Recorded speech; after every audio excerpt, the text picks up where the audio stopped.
الحمد للہ وکفی وسلام علی عبادہ الذین اصطفی اما بعد۔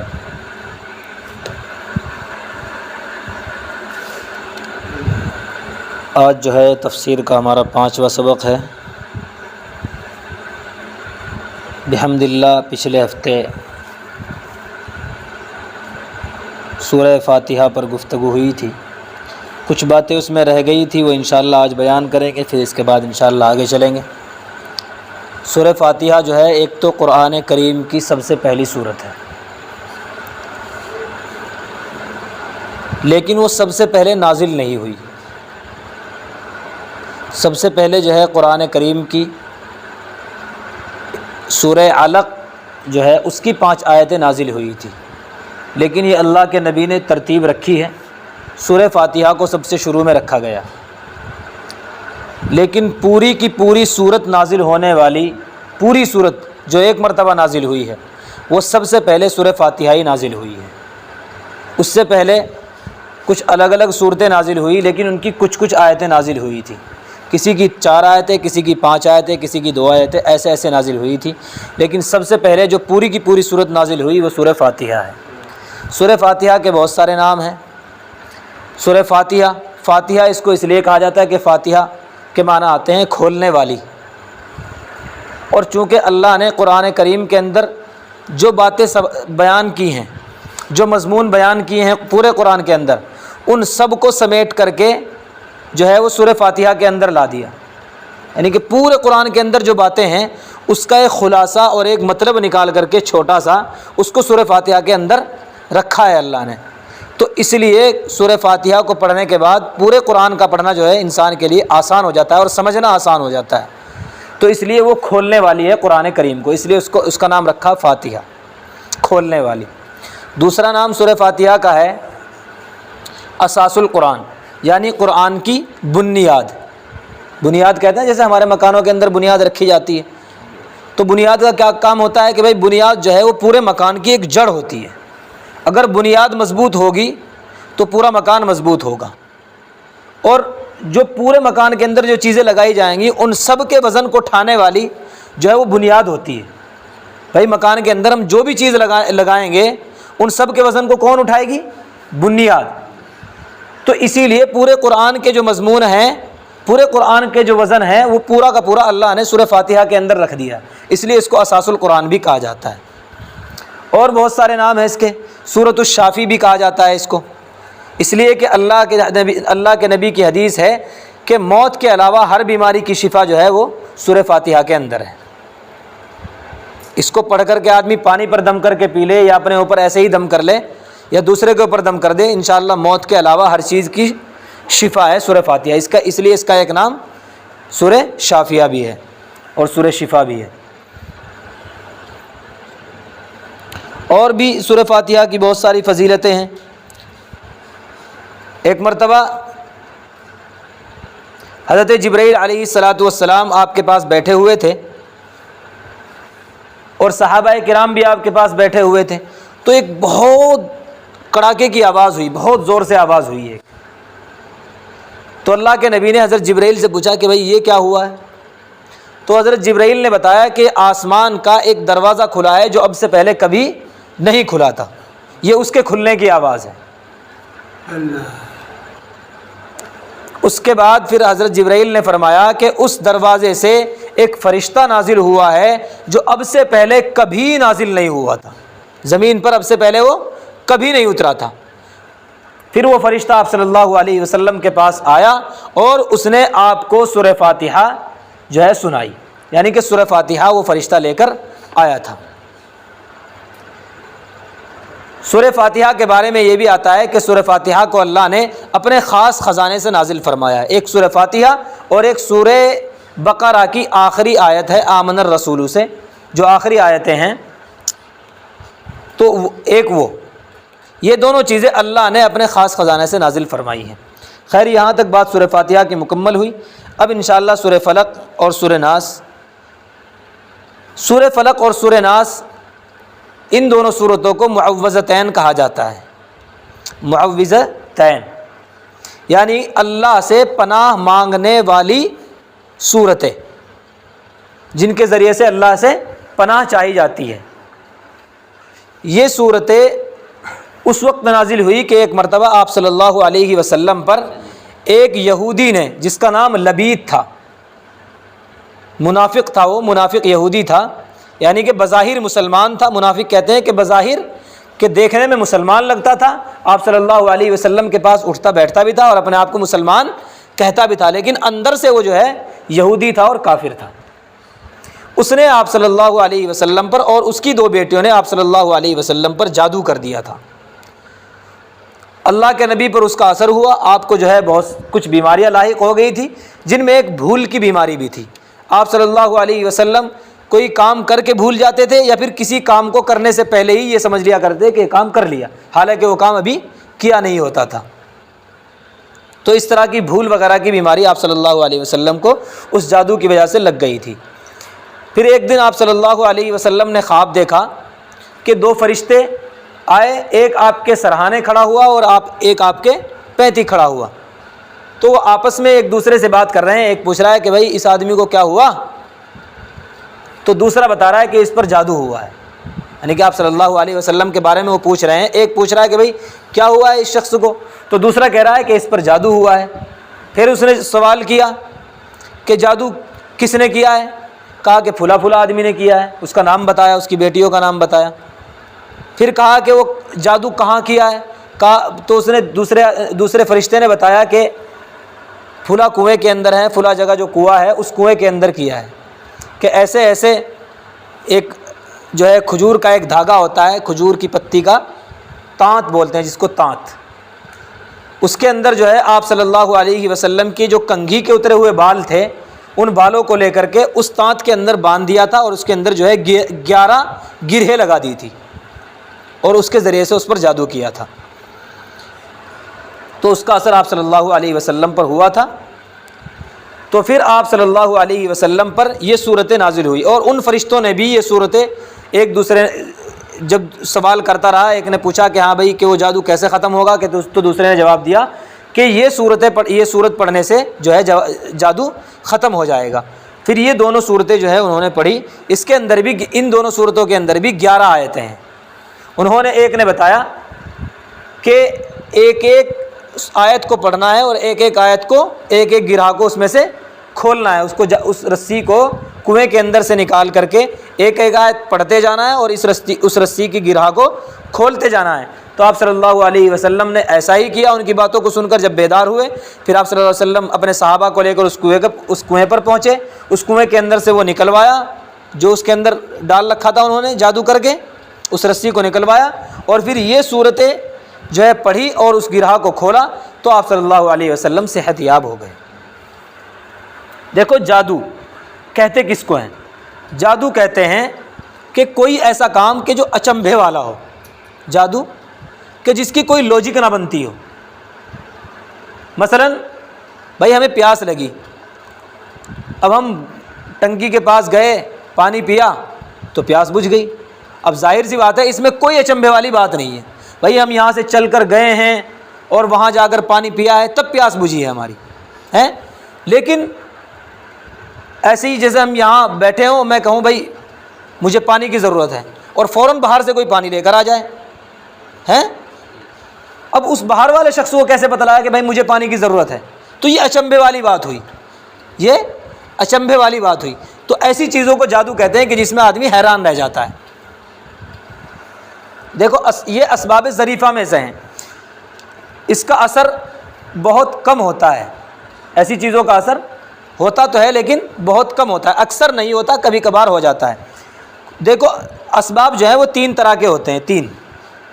ایک تو وہ ہوتے ہیں کہ جن کا اثر لازمی ہوتا ہے، ایک وہ ہوتا ہے کہ جن کا اثر اکثر ہوتا ہے لیکن کبھی کبھی نہیں ہوتا، ایک وہ ہوتے ہیں کہ جن کا اثر بالکل بھی نہیں ہوتا لیکن کبھی کبھی ہو جاتا ہے۔ جیسے دیکھیے، پانی پینے سے انسان کی پیاس بجھتی ہے، کھانا کھانے سے بھوک مٹ جاتی ہے۔ یہ ایسے سبب ہیں، یہ ایسے اسباب ہیں کہ ان کا جو رزلٹ ہے، ان کا جو اثر ہے وہ لازمی طور پر ہوتا ہے۔ آدمی جب پانی پیے گا تو اس کی پیاس لازمی طور پر بجھ جائے گی، ضرور بجھ جائے گی اس کی پیاس۔ کھانا کھا لے گا تو اس کی بھوک ضرور ختم ہو جائے گی۔ دوسرا سبب وہ ہے کہ جس میں اکثر تو نفع ہو جاتا ہے، اکثر تو اس کا رزلٹ سامنے آ جاتا ہے، لیکن کبھی کبھار رزلٹ سامنے نہیں آتا۔ جیسے بیماری کے وقت دوا کرنا، جب آدمی دوا کھاتا ہے بیماری میں تو اکثر و بیشتر ایسا ہوتا ہے کہ انسان ٹھیک ہو ہی جاتا ہے، لیکن کبھی کبھار ایسا بھی ہوتا ہے کہ انسان ٹھیک نہیں ہوتا۔ جو پہلی قسم ہے کہ جن سببوں کا اثر اور رزلٹ ضرور ہوتا ہے، لازمی طور پر ہوتا ہے، ایسے اسباب کو اختیار کرنا فرض ہے۔ مثلا اگر کسی شخص کو پیاس لگی ہوئی ہو اور وہ پانی نہ پیے اور اللہ پر توکل کرے کہ اللہ میری پیاس کو ایسے ہی بجھا دے گا، اور وہ اسی حالت میں مر جائے، پیاس کی وجہ سے مر جائے، تو اس کو ثواب نہیں ملے گا۔ اللہ پر توکل کرنے کا اور اللہ پر بھروسہ کرنے کا اس کو ثواب نہیں ملے گا، بلکہ خودکشی کا گناہ ملے گا کہ اس نے جان بوجھ کر اپنے آپ کو ہلاک کیا ہے۔ چونکہ اللہ کی عادت یہ ہے، اللہ کی سنت یہ ہے کہ جب تمہیں پیاس لگے تو تم پانی پیو، اس سے میں تمہاری پیاس بجھا دوں گا۔ پیاس تو انسان نہیں بجھا سکتا، پیاس تو اللہ ہی بجھائیں گے، لیکن اللہ نے اس کا طریقہ بتایا کہ بھئی تم پانی پیو گے تبھی میں پیاس بجھاؤں گا۔ تو یعنی کہ اس سبب کا اختیار کرنا فرض ہے انسان پر۔ بھوک لگے تو کھانا کھائے، ایسا نہ کرے کہ بھئی اللہ پر بھروسہ کر لے کہ اللہ میری بھوک کو ایسے ہی مٹا دے گا، بلکہ کھانا کھائے گا تو بھوک مٹے گی۔ اور دوسرا سبب وہ ہے کہ جس کا اثر اکثر و بیشتر ہو جاتا ہے اور کبھی کبھار نہیں بھی ہوتا، وہ ہے بیماری میں دوا کرنا۔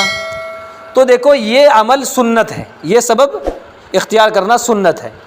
یعنی کہ اگر انسان بیمار ہوا اور اس نے دوائی نہیں کھائی، اس نے دوائی نہیں لی اور اللہ پر بھروسہ کیا کہ اللہ اس بیماری کو ایسے ہی ٹھیک کر دے گا، تو اگر ٹھیک ہو گیا، ہو بھی سکتا ہے ٹھیک ہو بھی جاتا ہے، بہت سی دفعہ آدمی بغیر دوا کے بھی ٹھیک ہو جاتا ہے، ٹھیک ہو جائے تو بہت اچھی بات ہے۔ اگر نہ ٹھیک ہوا اور اسی حال میں مر گیا، بیماری کی وجہ سے مر گیا، تو اس پر گناہ نہیں ہوگا۔ ہاں اتنی بات ضرور ہے کہ اس نے خلاف سنت کام کیا ہے، چونکہ بیماری کے اندر دوا کرنا یہ سنت ہے، خلاف سنت کام کیا۔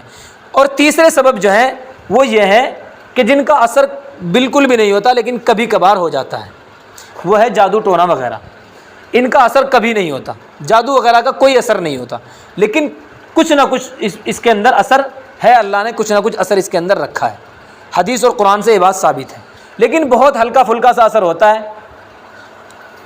اور اصل بات تو یہ ہے کہ جادو سے جو ہے وہ کسی بھی چیز کی حقیقت چینج نہیں ہوتی۔ جیسے ہمارے یہاں بھی کھیل تماشا کرنے والے آتے ہیں نا، بچوں کو بہلانے والے، تو وہ کہیں جو ہے کچھ مٹھائی بنا کر کے دکھا رہے ہیں، کبھی جو ہے وہ کچھ بوتلیں نکال کر کے دکھا رہے ہیں، مطلب کچھ ایسی چیزیں جو ان کے پاس ہوتی نہیں، ایسا لگتا ہے کہ ہاں انہوں نے بنا دی ہے وہ اپنے جادو سے۔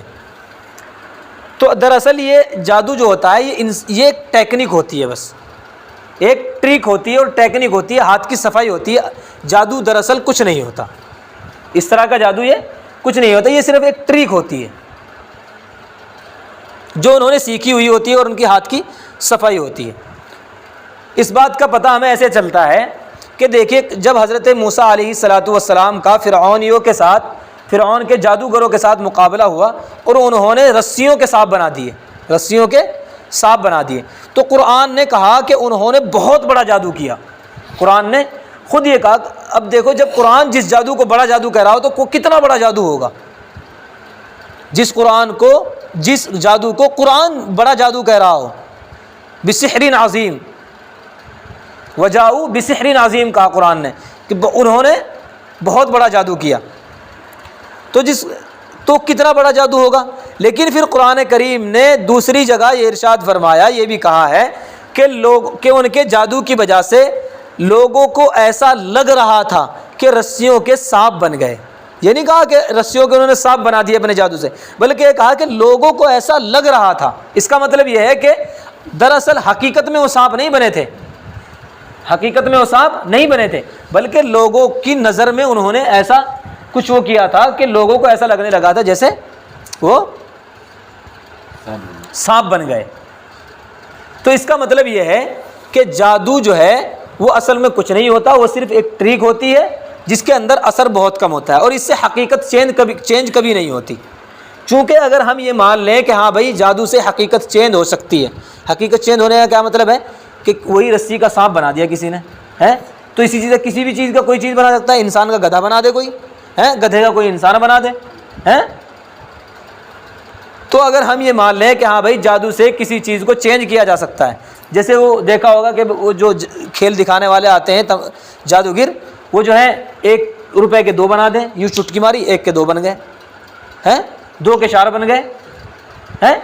اگر مان لیا جائے کہ وہ حقیقت میں 1 کے 2 اور 2 کے 4 بن رہے ہیں تو پھر انہیں یوں در در بھٹکنے کی ضرورت نہ پڑتی، پھر تو اپنے گھر بیٹھ کر کے 1 سکے کے ہزاروں سکے بنا لیتے، بس اپنا وہیں کھاتے پھر کمانے کی ان کو باہر نکلنے کی کیا ضرورت تھی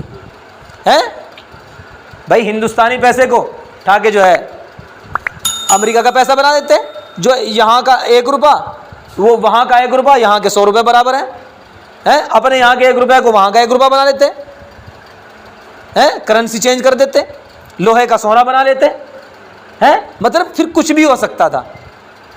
اور جادو میں اثر اللہ نے اس لیے بھی نہیں رکھا کہ اگر جادو کے اندر اتنا اثر ہوتا کہ وہ کسی بھی چیز کو چینج کر دیں، کسی چیز کو بھی بدل دیں، تو پھر دنیا کے اندر کچھ بچتا ہی نہیں، کچھ بچتا ہی نہیں۔